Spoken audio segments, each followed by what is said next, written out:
পুরুষদের শুক্রাণু যোনির মধ্যে ৫ দিন পর্যন্ত জীবিত থাকতে পারে। যদি এই ৫ দিনে কোনো ডিম্বাণুর সংস্পর্শে আসে তবে সেটিকে ফার্টিলাই করে। নারীদের যৌন সুখ দিতে লম্বা পুরুষাঙ্গের প্রয়োজন হয় না। ৪ ইঞ্চি বা ৩ ইঞ্চি লিঙ্গ দিয়ে সহবাস করলেও যৌন সুখ দেওয়া সম্ভব, তবে এক্ষেত্রে মিলন দীর্ঘক্ষণ করতে হবে। যুবতী মহিলাদের সঙ্গে সম্বন্ধ বানালে পুরুষদের লিঙ্গ আরও মোটা ও লম্বা হয়। যখন কোনো মহিলা তার পছন্দের পুরুষের সাথে সহবাস করার সুযোগ পায় তখন তারা পুরো উলঙ্গ হয়ে সহবাস করে। জ্যোতিষী আর নেতার মধ্যে পার্থক্য কোথায় জানেন? একজন হাত দেখে মিথ্যা কথা বলে আর একজন হাত নেড়ে মিথ্যা কথা বলে। প্রত্যেক মহিলাদের যোনি ভিন্ন ভিন্ন হয়, সেটাতে আদর করলে মেয়েরা চরম তৃপ্তি লাভ করে। মনোবিজ্ঞানীর মতে ২০% পুরুষদের সেক্সের সময় দীর্ঘায়িত হয় না, কারণ পুরুষের বীর্যপাত তাড়াতাড়ি হয়।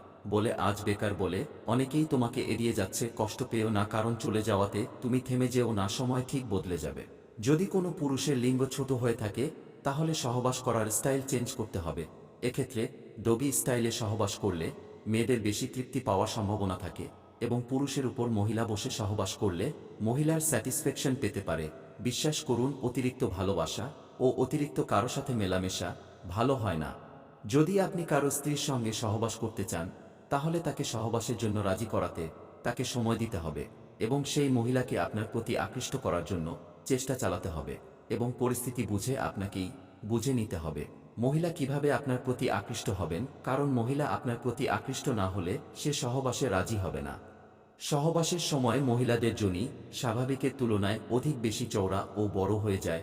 মেয়েদের যোনির রস খেলে কি কি ক্ষতি হয়? সাধারণত নারীদের যোনির রস খেলে ক্ষতি হয় তখনই যখন মেয়েরা যৌনবাহিত রোগ দ্বারা আক্রান্ত হয়। যৌনবাহিত যোনির রস খেলে পুরুষের শরীরে যৌন রোগ প্রবেশ করতে পারে এবং পুরুষ আক্রান্ত হতে পারে। প্রথম মিলনের সময় প্রচণ্ড ব্যথা লাগে। মেয়েদের যোনি সাধারণ আকার ৩ থেকে ৭ ইঞ্চি হয়, অন্যদিকে লিঙ্গের আকার উত্তেজিত অবস্থায় ৫ থেকে ৭ ইঞ্চি হয়। ঘর্মাক্ত পুরুষ দেখলে অধিকাংশ মহিলার প্রবল যৌন ইচ্ছা তৈরি হয়, তবে সমীক্ষায় জানা গিয়েছে আসলে পুরুষের ঘামের সঙ্গে অ্যাড্রোস্ট্যাডিনল ক্ষরণের ফলে জাগ্রত হয় নারীর যৌন চাহিদা। যে স্ত্রী তার স্বামীকে ভয় ও শ্রদ্ধা করবে না সেই মহিলা যে কারোর সঙ্গে অবৈধ সম্বন্ধ বানাতে পারে। সাইকোলজির মতে যদি মহিলাদের সাথে অনেকদিন পর্যন্ত সহবাস না করা হয় তাহলে তারা তাড়াতাড়ি বুড়ি হয়ে যায়। যৌন খিদে বাড়বে এই একটি খাবারে লঙ্কায় রয়েছে ক্যাপসাইসিন, যার যৌন ক্ষমতা কয়েক গুণ বাড়িয়ে তোলে। যদি কোনো মহিলা কোনো পুরুষকে ভালোবাসে তাহলে সেই পুরুষ যতই খারাপ হোক না কেন তার কাছে সে সবচেয়ে ভালো। একটি ধারা থেকে জানা যায় যে একজন মহিলা সারা বছরে প্রায় ১২০ ঘন্টা নিজেকে আয়নায় দেখে কাটিয়ে ফেলে। যদি মহিলার ঠোঁট লাল, পাতলা, চিকন ও ভালো আকৃতির হয় এবং এরা স্বামীর ভালোবাসা পাওয়ার জন্য তৈরি হয়। যদি কোনো পুরুষ নিয়মিত পেঁয়াজ আর রসুন খান তাহলে তার পুরুষাঙ্গ খাড়া হয়ে থাকে।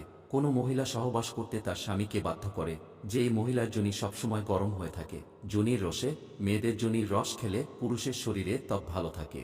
মনোবিজ্ঞানীর মতে লম্বা লিঙ্গ দিয়ে একটানা যৌন মিলন করলে যোনিপথ ব্যথা হয়ে যায়, ফলে নারীর উত্তেজনা ধীরে ধীরে কমতে শুরু করে। কামসূত্র অনুসারে একজন মহিলা যখন একা থাকেন এবং উত্তেজিত হন তখন যৌন মিলন করার ভিন্ন ভিন্ন চিন্তা তার মনে আসে। মনোবিজ্ঞানীর মতে যদি আপনি যৌন মিলনের সময় একজন মহিলাকে তৃপ্তি করেন তবে সেই মহিলা রাতে আপনার লিঙ্গের চিন্তায় মগ্ন হয়ে পড়ে। শারীরিক সৌন্দর্য নিয়ে কখনোই গর্ব করবেন না, তার কারণ তা আপনার সৃষ্টি নয়। বংশ নিয়েও গর্ব করবেন না, কারণ সেটা আপনি নির্বাচন করেননি। গর্ব করবেন উন্নত চরিত্র নিয়ে যা আপনি নিজে গঠন করেছেন। সহবাস করার সময় পুরুষাঙ্গের স্পর্শে যদি কোনো মহিলার যোনিপথ সংকুচিত হয় তবে পুরুষ মিলনে বেশি আনন্দ অনুভব করে। যদি কোনো পুরুষের লিঙ্গ ১০ ইঞ্চি লম্বা হয় তবে এটা মহিলাদের তৃপ্তি না দিয়ে ব্যথা দেয়। যদি আপনাকে আপনার স্ত্রী প্রথম রাতে সহবাস করতে না দেয় তবে আপনি মহিলার নাভির চারপাশে আপনার লিঙ্গকে ঘুরিয়ে নিজেকে তৃপ্তি করতে পারবেন। মিলনের সময় যদি কোনো মহিলা কেঁপে কেঁপে ওঠে তাহলে বুঝবেন মহিলা উত্তেজিত হয়ে পড়েছেন। আপনার সঙ্গীকে কখনোই সেক্স করতে বাধ্য করবেন না এবং একটি প্রেমময় অনুভূতি এবং চুম্বন দিন, এটি তাকে নিজেই সেক্স করতে রাজি করবে। মনোবিজ্ঞান অনুসারে আপনি যদি ৫০ বছর পরেও যৌন মিলন করেন তবে আপনার একাকিত্ব অনেকটা কেটে যায়। মনোবিজ্ঞান অনুসারে একজন ব্যক্তির জন্য সবচেয়ে ভালো অনুভূতি আসে যখন সে বুঝতে পারে যে সে অন্যের জীবনে কতটা গুরুত্বপূর্ণ। যে পুরুষ কখনো সহবাস করেনি সে নারীর যোনির শিক্ষা নিভিয়ে দিতে পারে মুহূর্তের মধ্যে। একজন মহিলার খোলা স্তন দেখে সে আপনার প্রতি আকৃষ্ট হয় এবং দ্রুত আপনার প্রেমে পড়তে পারে। যৌনতা যদি সঠিকভাবে করা হয় তবে এটি বিশ্বের সবচেয়ে শক্তিশালী জিনিস, কিন্তু যদি ভুল করা হয় তবে এটি একটি শব্দ মাত্র। যৌনতা আপনার সম্পর্ককে মানসিকভাবে উন্নত করতে সাহায্য করে। সাইকোলজির মতে, যে মেয়েরা ছেলেদের চেয়ে বেশি সহবাস করতে চায় কিন্তু ছেলেদের সামনে কখনো প্রকাশ করে না, হাসি খুশি পুরুষদের প্রতি কোনো যৌন আকর্ষণ বোধ করে না নারী, বরং গোমরা মুখের সঙ্গীর প্রতি দৈহিক মিলনের তীব্র কামনা অনুভব করেন মহিলারা, সেই পুরুষের অপেক্ষায় একজন নারী সহবাস না করে বছর বছর থেকে যেতে পারে, যাকে সে মন থেকে ভালোবাসে। তবে পুরুষ যে কোনো মহিলার সাথেই বয়ে যায়। মনোবিজ্ঞানীর মতে একজন স্ত্রী এমন একজন পুরুষকে খোঁজে যে তার যোনির গরম তাড়াতাড়ি ঠান্ডা করতে পারে। সেক্সের সময় মেয়েদের যোনি স্বাভাবিকের তুলনায় অধিক বেশি চওড়া ও বড় হয়ে যায়।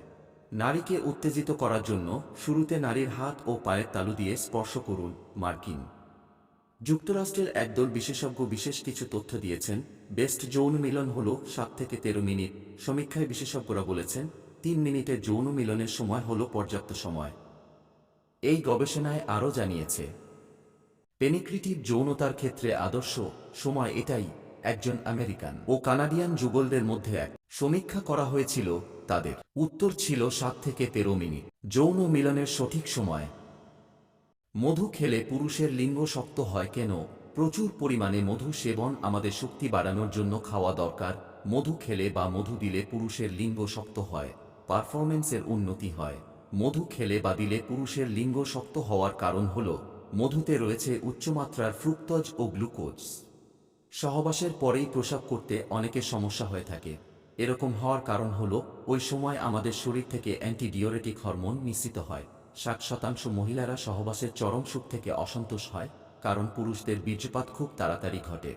একটি রিসার্চের মতে এটি প্রমাণিত হয়েছে যে মহিলারা তাদের 45 বছর বয়স পর্যন্ত 3000 বার সহবাস করে ফেলে। মেয়েদের পিছনের ভাগ তখনই বাড়ে যখন সে কোনো পুরুষের সাথে সম্পর্ক বানাতে থাকে। যে মেয়ের কোমর পাতলা, পিছনের অংশ মোটা হয়, সেই মহিলাদের সাথে পুরুষদের সহবাস করতে খুবই সুখ প্রাপ্ত হয়। মহিলারা খুব টাইট জামা কাপড় পরে, তারা প্রচণ্ড সহবাসের ইচ্ছা বিলীন হয়। যখন কোনো মহিলা সহবাসের জন্য তৈরি হয়ে যায় তখন স্তন ঝুলে যায়, শরীর গরম হয়ে যায়। প্রেমের সম্পর্কে যৌন মিলন একটি গুরুত্বপূর্ণ বিষয়। সহবাস শুধু দুটো শরীরের মিলনই নয়, দুটো মনেরও মিলন ঘটে। এমন বলা হয় যে খাড়া হয়ে সহবাস করলে মেয়েদের যোনি আরও টাইট ও আনন্দময় হয়। সহবাসের আগে নিজের লিঙ্গকে লোহার মতো শক্ত করার জন্য প্রত্যেক দিন রাতে 1 গ্লাস গরম দুধে অশ্বগন্ধার পাউডার গুলে খান। যে পুরুষটি পিছন দিক থেকে নারীর দেশে পুরুষাঙ্গ প্রবেশ করাবেন, অনেকেই অ্যানাল সহবাস বা নিতম্বে, মূলত মলদ্বারে পুরুষাঙ্গ প্রবেশ করিয়ে যৌন মিলনের সাথে ডগি স্টাইলটাকে গুলিয়ে ফেলেন। তবে এটা জরুরি নয় যে ডগি স্টাইলে করলেই অ্যানাল সহবাস হতে হবে না। পুরুষাঙ্গটি মলদ্বারে প্রবেশ করাতে হবে। পিছন থেকেও নারীর যোনিতে পুরুষাঙ্গ প্রবেশ করানো যায়, আর মূলত সেটাই হচ্ছে ডগি স্টাইল। প্রসঙ্গত উল্লেখ আছে যে অ্যানাল সহবাস সাধারণত নারীদের জন্য কষ্টদায়ক। প্রায় কোনো নারী এই ব্যাপারটি উপভোগ করেন না এবং এতে ব্যথা পাবারও সমূহ সম্ভাবনা রয়েছে। কেবল পর্নো ভিডিওতেই এই ব্যাপারটির আধিপত্য দেখা যায়। ডগি স্টাইল সহবাস কিভাবে করে? বিষয়টি আহামরি কঠিন কিছু নয়। অনেক নারী এটা বলে থাকেন যে ডগি স্টাইলে সহবাস করলে অর্গাজম তাড়াতাড়ি ঘটে। এটা করার জন্য নারী আর পুরুষ মুখোমুখি অবস্থায় যৌন মিলন করে না। নারীটি পিছন ফেরেন এবং পুরুষ পেছন থেকে যোনিতে পুরুষাঙ্গ প্রবেশ করিয়ে থাকেন এবং পুরুষ পেছন থেকে যোনিতে পুরুষাঙ্গ প্রবেশ করিয়ে থাকেন। এক্ষেত্রে নারী হাঁটু ভাঁজ করে নিতম্ব উঁচু করে বসতে পারেন, এতে পুরুষটির পুরুষাঙ্গ প্রবেশ করতে সুবিধা হয়। আবার নারী দাঁড়িয়ে থাকা অবস্থাতেও সামনে ঝুঁকে বা দেওয়ালে ভর দিয়ে নিতম্ব উঁচু করে ধরতে পারেন। সেইভাবেই ডগি স্টাইলে